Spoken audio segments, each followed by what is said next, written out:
Question. I have retained most of the opening speech by Aegean, not just simply because it's a beautiful piece of Blake verse, very few rhyming couplets, but who needs that? It's a lovely bit of verse, and it's a great bit of storytelling. I'm also really glad we've got Tony to read that whole time. We'll do one Miss Mary part. All right, so into our seats. Let's get ready to go. And we may get mixed up. We'll see how it goes. Are you recording? Yeah.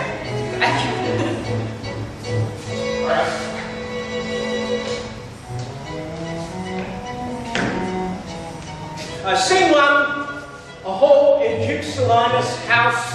Enter Duke Silenus and Aegean.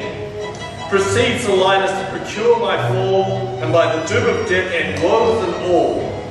Merchant of Syracuse, plead no more. I'm not partial to infringe our laws. If any Syracusan born come to the Bay of Ephesus, he dies. His goods confiscate to the Duke's dispose, unless 1,000 marks be levied to quit the penalty and to ransom him. Thy substance, valued at the highest rate, cannot amount unto 100 marks. Therefore, by law, thou art condemned to die. Yet this is my comfort. When your words are done, my woes end likewise with the evening sun. Well, Syracusan, say in brief the cause why thou departest from the native home, and for what cause thou camest to Ephesus. Heavier task could not have been imposed than to speak my griefs unspeakable. Yet, that the world may witness that my end was wrought by nature, not by vile offence, I'll utter what my sorrows give me a leave. In Syracuse was I born, and wed unto a woman, happy but for me, and by me had not our hap been bad. With her I lived in joy, our wealth increased by prosperous voyages I often made to Epidamnum, till my factor's death and the great care of goods at random left drew me from kind embracements of my spouse, from whom my absence was not 6 months old, before herself, almost at fainting under the pleasing punishment that women bear, had made provision for her following me, and soon and safe arrived where I was. There had she not been long, but she became a joyful mother of 2 goodly sons, and which was strange, the one so like the other, as could not be distinguished but by names. That very hour, and in the selfsame inn, a meaner woman was delivered of such a burden, male twins, both alike. Those, for their parents were exceedingly poor, I brought up to attend my sons. My wife, not meanly proud of 2 such boys, made daily motions for our home return. Unwilling, I agreed. Alas, too soon. We came aboard. A league from Epidamnum had we sailed, before the always wind-amain deep gave any tragic instance of our harm. But longer did we not retain much hope. For what obscured light the heavens did grant did but convey unto our fearful minds a doubtful warrant of immediate death. The sailors sought for safety by our boat and left the ship, then sinking right to us. My wife, more careful to the latter born, had fast him unto a small spare mast. But as seafaring men provide for storms, to him one of the other twins was bound, whilst I had been like heedful of the other. The children thus disposed, my wife and I fixed our eyes on whom our care was fixed, fasten ourselves at either end the mast, gather the sequel by that went before. Nay, forward, old man, do not break off so, for we may pity, though not pardon thee. Oh, had the gods done so! I had not now worthily termed them merciless to us. We were encountered by a mighty rock, which being violently borne upon, our helpful ship was split in the midst, so that, in this unjust divorce of us, fortune had left to both of us alike what to delight in, what to sorrow for. Her part, poor soul, seeming as burdened with lesser weight but not with lesser woe, was carried with more speed before the wind. At length another ship had seized on us. Thus have you heard me severed from my bliss. And for the sake of them, thou sorrowest for, do me the favour to dilate in full what hath befallen of them and thee till now.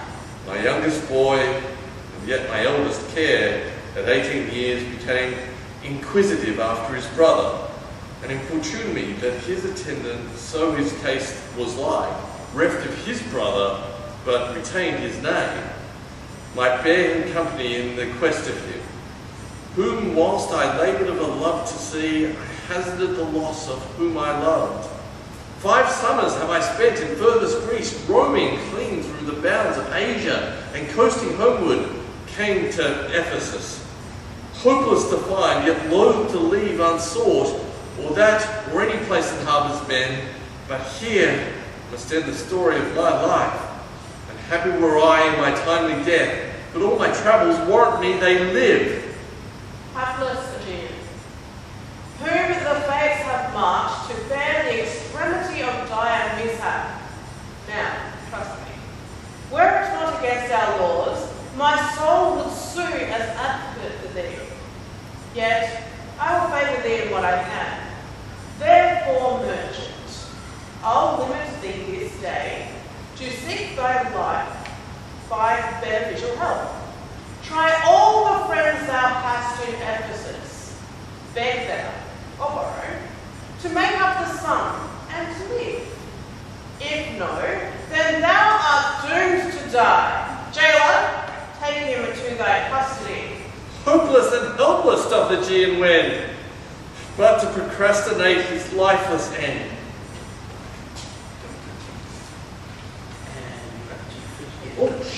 And now the scene changes to the mart. Enter Antipholus of Syracuse, Dromio of Syracuse, and the first merchant. Therefore give out, you are of Epidamnum, lest that your goods too soon be confiscated.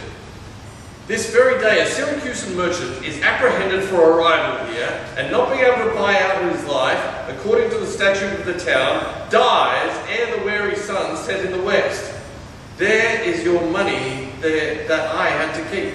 Go bear it to the Centaur, where we host, and stay there for a word till I come to thee. Get thee away. Oh, many a man would take you at your word, and go indeed, having so good a mean. A trusty villain, sir, that very often, when I am dull with care and melancholy, lightens my humour with his merry jests. What, will you walk with me about the town, and then go to my inn and dine with me? I am invited, sir, to certain merchants of whom I hope to make much benefit. I crave your pardon. Farewell to them. I will go lose myself, and wander up and down through the city. Sir, I commend you to your own content. He that commends me to mine own content commends me to the thing I cannot get. I to the world like a drop of water that in the ocean seeks another drop, who, falling there to find it swallowed forth, unseen inquisitive confounds himself. So I, to find a mother and a brother, in quest of them, unhappy, lose myself. How comes the almanac of my true date? What now? How chance thou art returned so soon? Return so soon? I rather reproach thee of freedom too late. The capon burns, the pig falls from the spit, the clock hath stricken 12 upon the bell, my mistress made it 1 upon my cheek. She is so hot because the meat is cold, the meat is cold because you came not home. Stop in your wind, sir. Tell me this, I pray. Where have you left the money that I gave you? Oh, 6pence that I had a Wednesday last to pay the saddler for my mistress's crupper. The saddler had it, sir. I kept it not. I am not in a sportive humour now. Tell me, and dally not, where is the money? I pray you, ere, as you sit at dinner, I from my mistress come to you in post. If I return, I shall be post indeed, for she will score your fault upon my plate. Come, Dromio, come. These jests are out of season. Where is the gold I gave in charge to thee? To me, sir? Why, you gave no gold to me. Come on, Sir Nelly. Have done your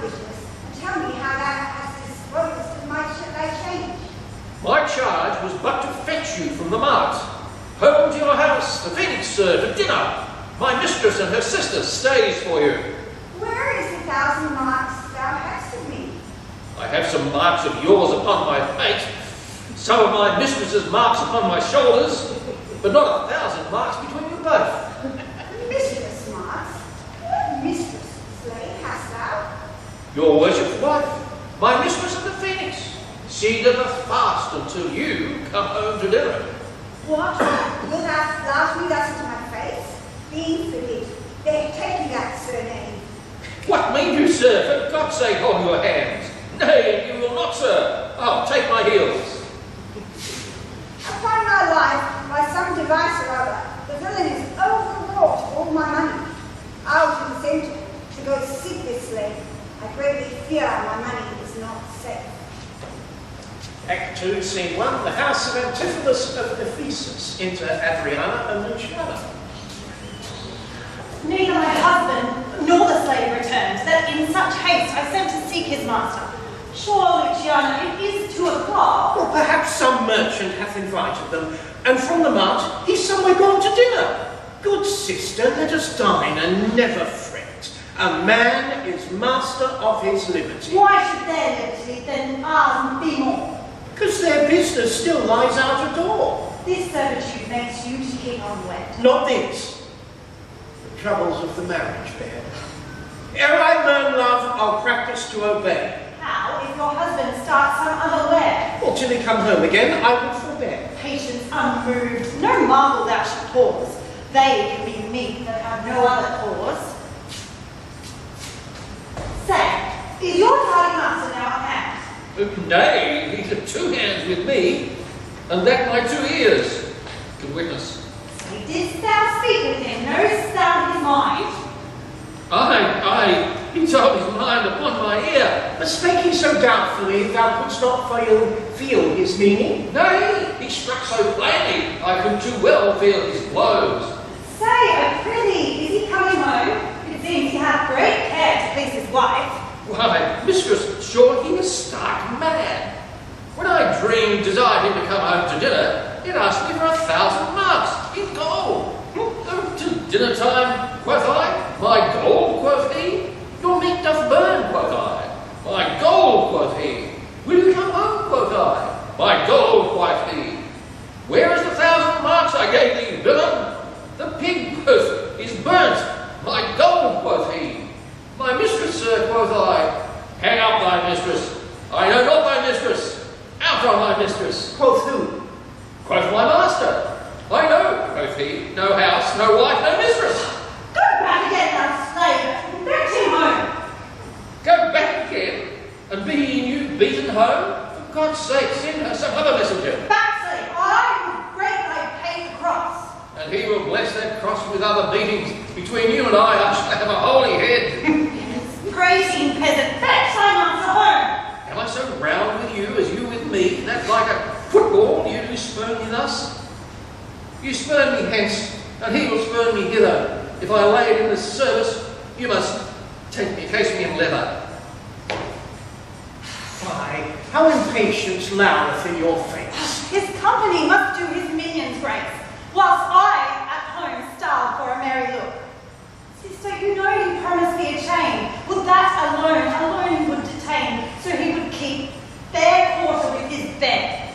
Since that my beauty cannot please his eye, I'll weep what's left away and weeping die. How many fond fools serve mad jealousy.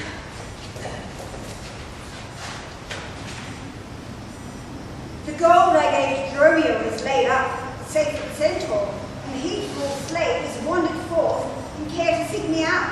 By computation, the mind is close to the plot. How now, sir, is your merry humour after? As you last strokes, you jest with me again. You know no centaur, you receive no gold. Your mistress sent to have me home to dinner. My house was at Phoenix. Wast thou mad, that thus so madly thou didst dance to me? What answer, sir? When spake I such a word? Even now, even here, not half an hour since. I did not see you since you sent me hence, home to the centaur, with the gold you gave me. Firm thou didst deny the gold receipt, and told see you in this merry vein. What means this jest? I pray you, master, tell me.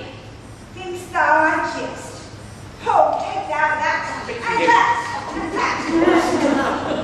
I pray, sir, why am I beaten? Dost thou not know? Nothing, sir, but that I am beaten. Shall I tell you now? Aye, sir, and wherefore? For they say every why hath a wherefore. Why first, for slighting me, and then wherefore for urging at the second time. Was there ever any man thus beaten out of season? When in the why and the wherefore is neither rhyme nor reason. Well, sir, I thank you. Thank me, sir, for what? Marry, sir, for this something that you gave me for nothing. I'll make you amends next, give you nothing for something. But soft, who wanders as yonder, such yonder? Aye, Antipholus looks strange and frown. Some other mischief hath thy sweet aspects. I am not Hadriana all thy life. Please you to me, fair dame, I know you not. In Ephesus I am but 2 hours old, a stranger to your towns, to your talk. Fie, brother, how the world has changed in you. When were you wont to use my sister thus? She sent for you by Dromio home to dinner. By Dromio? By me? By thee! And 'tis thou didst return from him, that he did buffet thee, and in his blows denied my house for his, me for his wife. Did you converse with this gentlewoman? I, sir? I never saw her till this time. Fellow, thou liest, for even her very words didst thou deliver to me on the march. I never spake with her in all my life. How could she thus then call us by our names, unless it be by inspiration? Come, I will fasten on this sleeve of thine. Thou art an elm, my husband, I a vine, whose weakness married to thy stronger state makes me with thy strengths to communicate. To me she speaks, she moves me for her thing. What was I married to her in my dream? Until I know this sure uncertainty, I'll entertain the offered fallacy. This is the fairyland, spite of spites. We talk with goblins, owls, and sprites. Come, no longer be a fool. Will I be a fool? Husband, I'll dine above with you today, and shrive you of 1,000 idle friends. Sirrah, if any ask you for your master, say he dines forth, and let no creature enter. Am I in earth, in heaven, or in hell? Sleeping or waking? Mad or well advised? Master, shall I be the porter at the gate? Aye, and let none enter, lest I break your pate. Come, Antipholus, we dine too late. Before the house of Antipholus of Ephesus. Enter Antipholus of Ephesus, Dromio of Ephesus, Here's a villain. Angelo and Balthazar. Well, here's a villain that would face me down. He met it in the mart, and that I'd beat him, and charged him with 1,000 marks in gold. And that I did deny my wife and house. Thou drunken thou, what dost thou mean by this? Say what you will, sir, but I know not. I know what I know. That you beat me in the mart. I have your hand to show if the skin were parchment and the blows you gave were ink. You're mad. Senior Master, pray God our cheer may answer your goodwill and your good will here. I hold your deity's cheek, sir, and your welcome, dear. Small cheer and great welcome makes a merry feast. Better cheer may you have, but not with better heart. For soft, my door is locked. Go with them, let us see. Maud, Bridget, Marion, Cecil, Gillian, Jean, You're inside. Okay. Maud, Malthouse, Capcom, Coxcomb, Idiot, Hatch! Either get thee from the door or sit down at the hatch! What patch is made in our porter? My master stays in the street. Let him walk from whence he came, lest he catch cold on feet. What art thou that kickest me out from the house I owe? The porter for this time, sir, and my name is Dromio. Oh, villain! Thou hast stolen both mine office and my name! Who is that at the door that keeps all this noise? Are you there, wife? You might have come before. Your wife? Sir knave, go get you him from the door. Here is neither cheer, sir, nor welcome. We would fain have either. Intimating precious best, we shall part with neither. Go fetch me something. I'll break open the gate. Have patience, sir. Oh, let it not be so. Wherein you war against your reputation and draw within the compass of suspect the unviolated honour of your wife, be ruled by me to pass in patience and let us go to his brother. You have proof now. I will depart in quiet. And out of mirth, mean to be merry.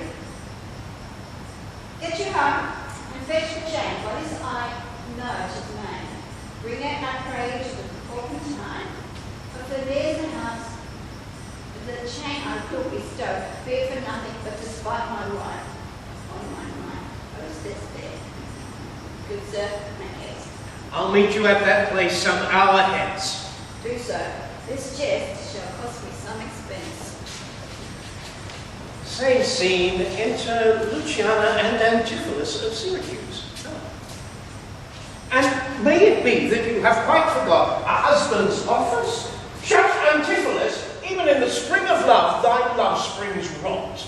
Shall love in building grow so ruinous?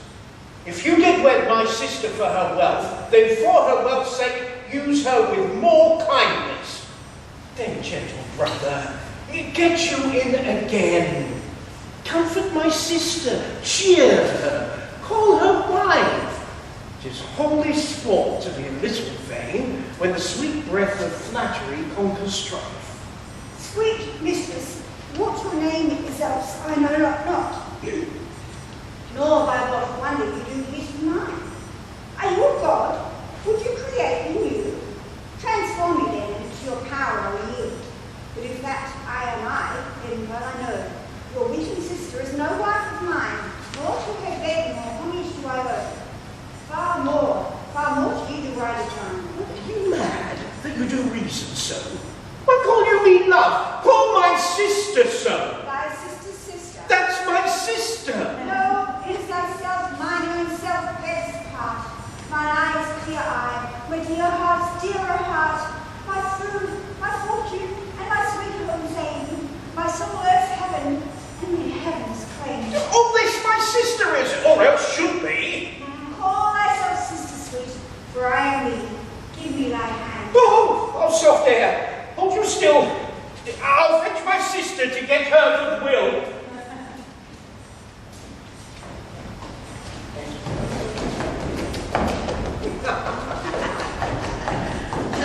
Why, how now, Dromio? Who runs thou so fast? Do you know me, sir? I am Dromio. I am your man. I am myself. Thou art Dromio, thou art my man, thou art thyself. Oh, marry, sir. Besides myself, I am due to a woman. One that claims me. One that haunts me. One that will have me. Who is she? A very reverent body. I have but lean luck in the match, and yet she is wondrous fat marriage. How dost thou mean a fat marriage? No, sir, she is the kitchen wench, and all grease. What's her name? Nell, sir, but her name and 3/4, that's the L of the 3/4, will not measure her from hip to hip. Then she bears some bread. Oh, no longer from head to foot, the hip to hip. She is spherical. Oh, there we go. Like a globe. I could find out countries in her. In what part of her body stands Ireland? Married in her buttocks. I found it out by the bonds. And where's Scotland? Oh, baronets, hard in the palm of hand. And where's Spain? Faith, I saw it not, but I felt it hot in her breath. Where stood Belgium, Netherlands? Oh, sir, I did not look so low. To conclude, this drudge and diviner laid claim to me, called me Dromio, swore I was assured to her, told me what privy marks I had about me, as the mark of my shoulder, the mole on my neck, the great wart on my left arm, that I am a maid, ran from her as a witch, and as from a bear a man would run from life, So I fly from her that would be my wife. There's none but witches to inhabit here, and therefore 'tis high time to ride the hence. Master and Nicholas! Ah, yes, that's my name. I know it well, sir. Lo, here's the chain. What is your will that I should do with this? What please yourself? I have made it for you. Make it for me, sir. I've spoken not. Not once, nor twice, but 20 times you have. Go home with it and please your wife withal, and soon at supper time I'll visit you and then receive my money for the chain. I pray you, sir, receive the money now, for fear you never see the chain or money more. You are a merry man, sir. Farewell. What should I think of this? I cannot tell. But this, I think, there is no man so vain that would refuse so fair an offered chain. I see a man here needs not live by gifts, when in the streets he meets such golden gifts. I'll to the mart, and there to throw me a stave. If any ship push out, then straight away.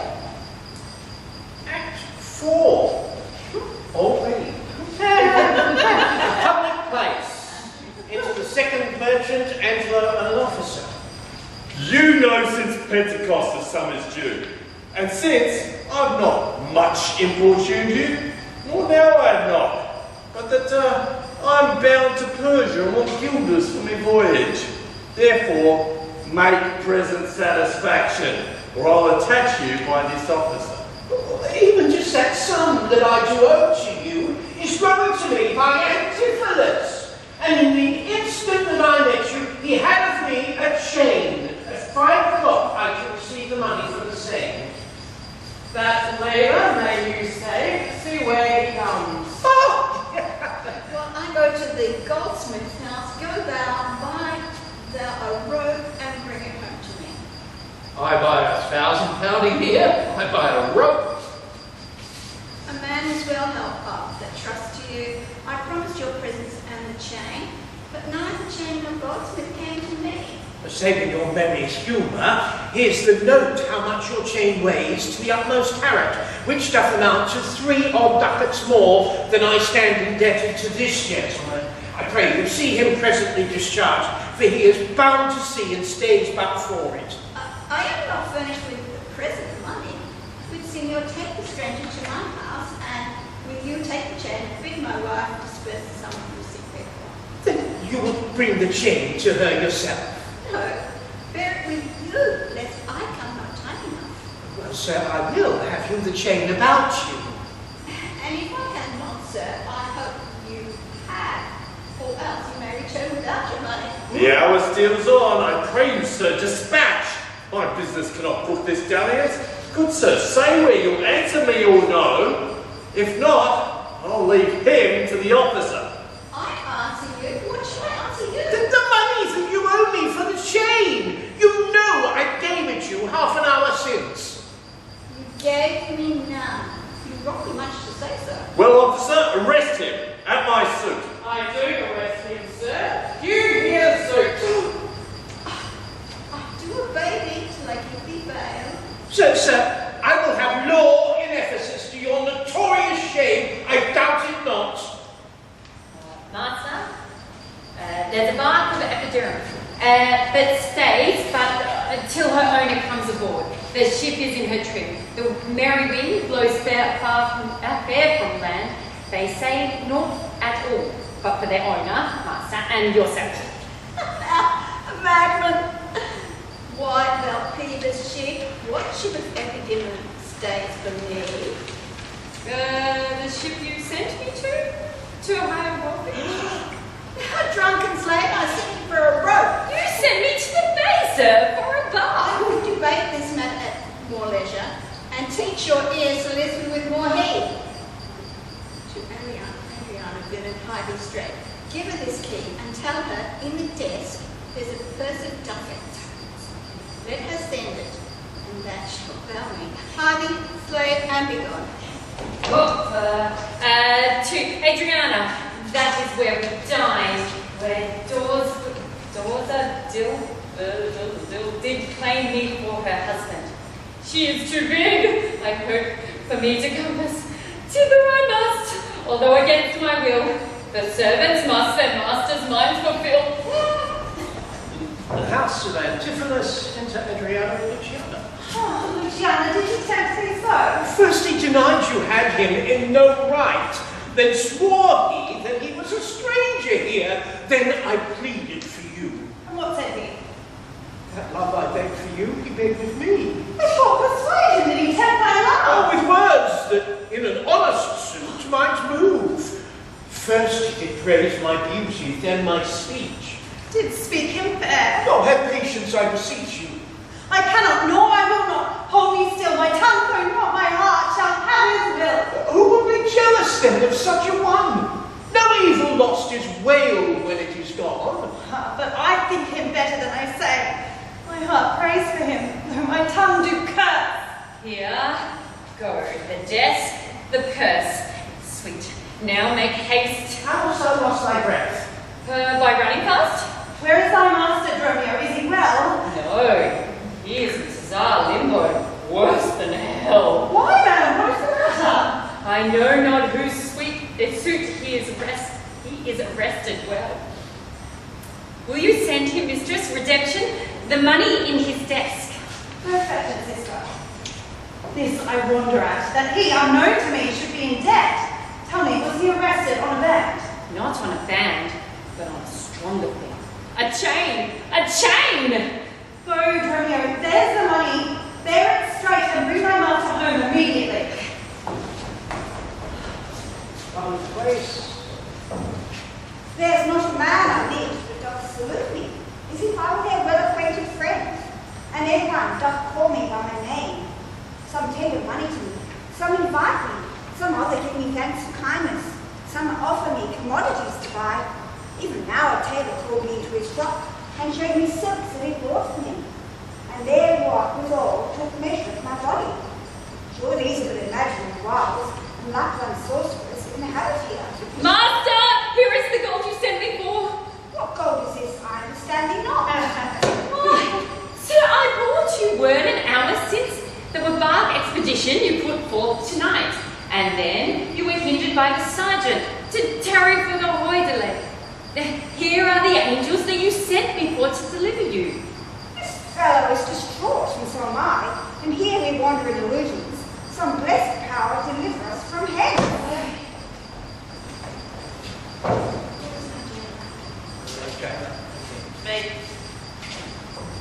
Fear me not, man, I will not break away. I'll give thee, ere I leave thee, so much money to warrant thee, as I am arrested for. Now here comes my man. I think he brings the money. How now, sir, have you that I sent you for? Here is that. I warrant you, you'll pay them all. But where's the money? Why, sir, I gave the money for the rope. 500 ducats, no? For a rope? I'll serve you, sir. 500 at the rate. What end did I bid thee hie thee home? To a rope's end, sir, and at that end I am returned. And to that end, sir, I will welcome you. The horse senseless villain. Would I were senseless, sir, that I might not feel your blows. Come along, go along. My wife is coming yonder. Good Dr. Pinch, you are a conjurer. Establish him in his true sense again, and I will please you what you will demand. Give me your hand, and let it feel your pulse. Here is my hand, and let it feel your ear. Oh. I charge thee, Satan, housed within this man, to yield possession to my holy prayers, and to thy state of darkness hie thee straight. I conjure thee by all the saints in heaven. You minion, you. Are these your customers? Did this companion with the saffron face revel and feast at my house today? Whilst upon me the guilty doors were shut, and I denied to enter in my house. Oh, husband, God doth know you dined at home. Where would you have remained until this time, free from these slanders and this open shame? Dined at home? Thou villain, what sayest thou? But, sir, sooth to say, you did not dine at home. Were not my doors locked up and I shut out? Birdie, your doors were locked, and you shut out. It's good to soothe him in these contraries. It is no shame. The fellow finds his vein, and yielding to him humours well his frenzy. Thou hast suborned the guilt Goldsmith to arrest me. Alas, I sent you money to redeem you by Dromio here, who came in haste for it. Money? By me? Heart and goodwill you might, but surely, master, and not a rag of money. Wits, not thou to her for a purse of ducats? He came to me and I delivered it. And I witness with her that she did it. God, will the rope maker bear me witness that I was sent for nothing but a rope? Mistress, both man and master is possessed. I know it by their pale and deadly looks. They must be bound and laid in some dark room. Go, gain hence. Say now, whose suit is he arrested at? One Angelo, a goldsmith. Do you know him? I know the man. What is the sum he owes? 200 ducats. Say, how great is it due? Due for a chain your husband had of him. He did bespeak a chain for me, but had it not. God, for thy mercy, they are loose again. Look! And come with naked swords. Let's call more help to have them bound again. The Antipodes. You're up to it, Christine. Away, they'll kill us. I see these witches are afraid of swords. She that would be your wife now ran from you. Come to the centre. Get your stuff from your hands. I long that we were safe and sound aboard. They stay here this night. They will surely do us no harm. You saw they speak us fair. Give us gold. I will not stay tonight for all the town. Therefore a way to get our stuff aboard. A street before the Priory. Taking virtue of Angela. I am sorry, sir, that I offended you, but I protest he had the chain of me, though most dishonestly he doth deny it. Speak softly, yonder as I think he walks. 'Tis so, and that self-same chain around his neck, which he forswore most monstrously to have. Good sir, draw near to me, I'll speak to him. Senior Antipholus, I wonder much that you would put me to this shame and trouble. This chain you had of me, can you deny it? I think I had. I never did deny it. Yes, that you did, sir, and forswore it too. Thou art a villain to impeach me thus. I'll prove my honour and my honesty against the precedent, if thou darest stand. I dare, and to defy thee for a villain. Hold! Turn him not! For God's sake, he is mad! Run, master, run, for God's sake. Take a house. This is some priority in, or we are spoiled. They run into the Priory, and out comes the Lady Abbess Amelia. Be quiet, people. Wherefore throng you hither? To fetch my poor distracted husband hence, good people enter and lay hold on him. No, not a creature enters in my house. Then let your servants bring my husband forth. Neither. He took this place for sanctuary, and it shall privilege him from your hands till I have brought him to his wits again, or lose my labour in saying it. Be quiet and depart. Thou shalt not have it. Complain unto the Duke of this indignity. And not, I'm sure, the Duke himself in person comes this way to the Melancholy Vale, the place of death and sorry execution. Enter, Duke Elias. Yes, once again, proclaim it publicly. If any friend will pay the sum for him, he shall not die. So much we tender him. Justice, most sacred Duke, against the Abbess. She is virtuous and a reverend lady. It cannot be that she hath done thee wrong. May it please your grace, Antipholus, my husband, a most outrageous fit of madness took him, that desperately he hurried through the street, with him his bondman all as mad as he, doing displeasures to the citizens. Then they fled into this abbey, whither we pursued them. And here the abbess shuts the gates on us. Therefore, most gracious Duke, with thy command, let him be brought forth and borne hence for help. Go, some of you, knock at the abbey gate. I will determine this before I stir. Only, it is my husband. Witness you that he is born about invisible. Even now we housed him in the abbey here, and now he's there, past the human reason. Justice, most gracious Duke, oh, grant me justice. Lest the fear of death doth make me duck, I see my son Antipholus, and draw sweet prince, against that woman there. Discover how, and thou shalt find me just. This day, Bridget, she shut the doors upon me, while she with harlots feasted in my house. A grievous fault. Say, woman, didst thou so? No, my good lord, myself, he and my sister today did dine together. There may I look on day nor sleep on night, but she tells to you, your highness, simple truth.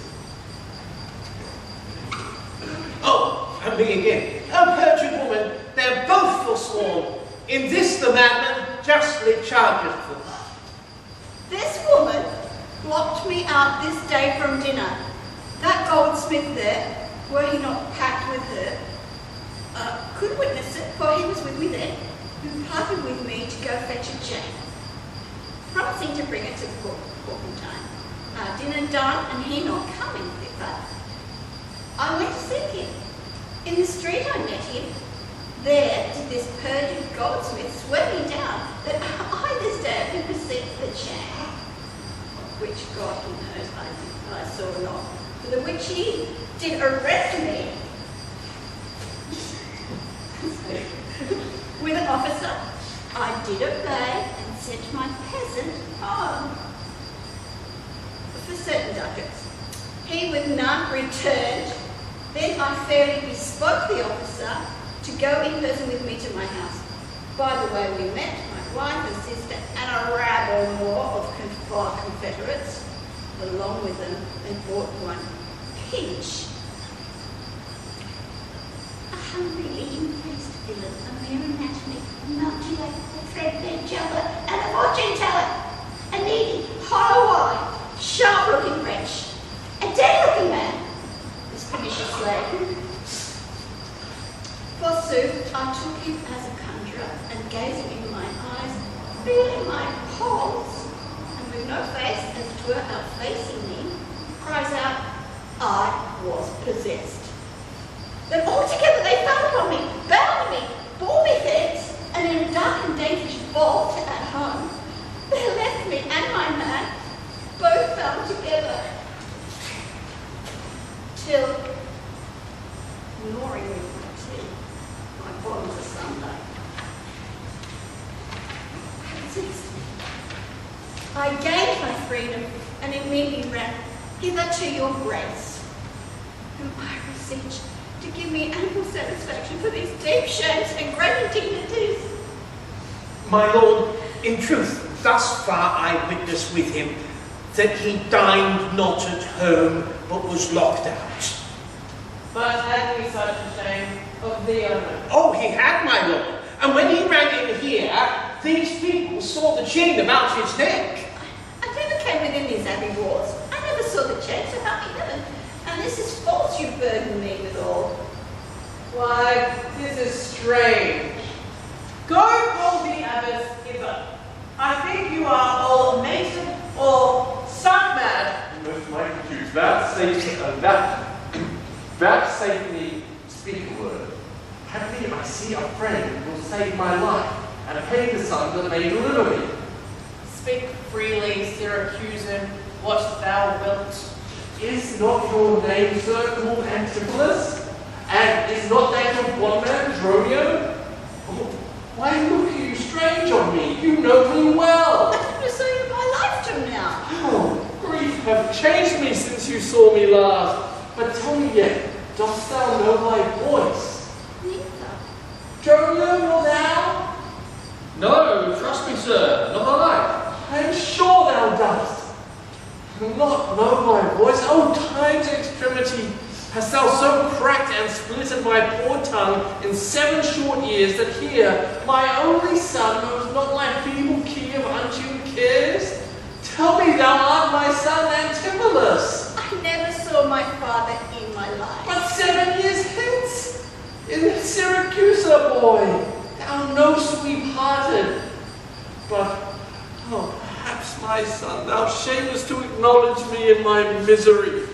The Duke of all that know me in the city can witness with me that that is not so. I ne'er saw Syracuse in my life. I tell thee, Syracusan, 20 years have I been patron to Antipholus. During accuser. I see thy age and dangers make thee dote. Most mighty Duke, behold a man much wronged.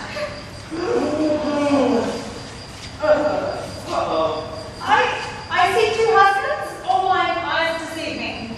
One of these men is genius to the other, and so of these. Which is the natural man, and which is the spirit? Who deciphers them? I, sir, am Dromio. Command him away. I, sir, am Dromio. Pray, let me stay. Aegean art thou not, or else is ghost? I, my old master, who have bound him here. Whoever bound him, I will loose his bonds and gain a husband by his liberty. Speak, old Aegean, if thou beest the man that hadst a wife once called Amelia, that bore thee at a burden 2 fair sons. Or, if thou beest the same Aegean, speak, and speak unto the same Amelia. My queen, not thou art Amelia! If thou art she, tell me where is that son that wanted with thee on the fatal raft? By men of Epidamnum, he and I and the twins Dromio all were taken up, but by and by rude fishermen of Corinth by force took Dromio and my son from them, and me they left with those of Epidamnum. What then became of them I cannot tell, I to this fortune that you see me in. Why, you begin this morning story, right? These two antitheses, these two so alike, and these two Dromios, one in semblance. Besides her urging of her wreck at sea, these are the parents to these children, which accidentally are mixed together. Antipholus, they came as from Corinth first. No, sir, not I. I came from Syracuse. Stand apart! I don't know which one is which. I came from Corinth, my most gracious lord. And I with him. Which of you two did dine with me today? I, gentle mistress. And are not you my husband? I say nay to that. And so do I. Yet did she call me so? And this fair gentlewoman, her sister here, call me brother. What I told you then, I hope I shall have leisure to make good. If this be not a dream, I see here. That is the change, sir, which you have of me. I think it be, sir. I deny it not. And you, sir, for this chain arrested me. I think I did, sir. I deny it not. I sent you money, sir, to be your bail by Dromio, but I think he brought it not. No, none by me. This purse of ducats I received from you, and Dromio, my man, did bring them to me. I see we still did meet each other's man, and I was taken for him, and he for me. And thereupon these errors of the rose. These ducats pawn I from my father here. Yes, it shall not need. Thy father hath his love. Renowned Duke, vouchsafe to take the pains to go with us into the abbey here, and here at large discoursed all our fortunes. With all my heart, I'll gossip at his feast. Master, shall I fetch your stuff from shipboard? Dromio, what stuff of mine hast thou embarked? Your goods that lay at host, sir, at the settle. He speaks to me. I am your master, Dromio. Come go with us, we'll look to that anon. Embrace my brother there. Rejoice with him.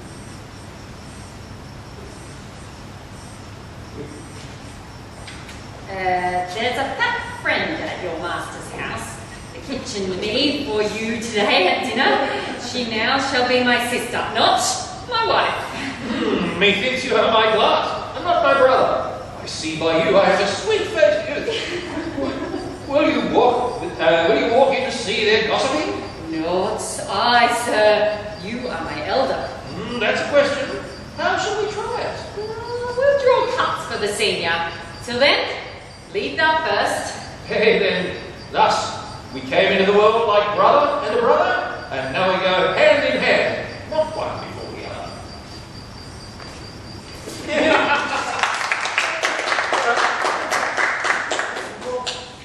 Go on, Sue, come on, kid, come on, go, just round the applause.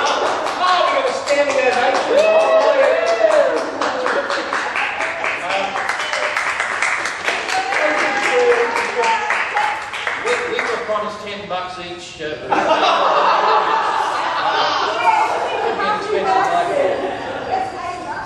Hey, look, thank you, everybody, so much. Thank you very much, Suze.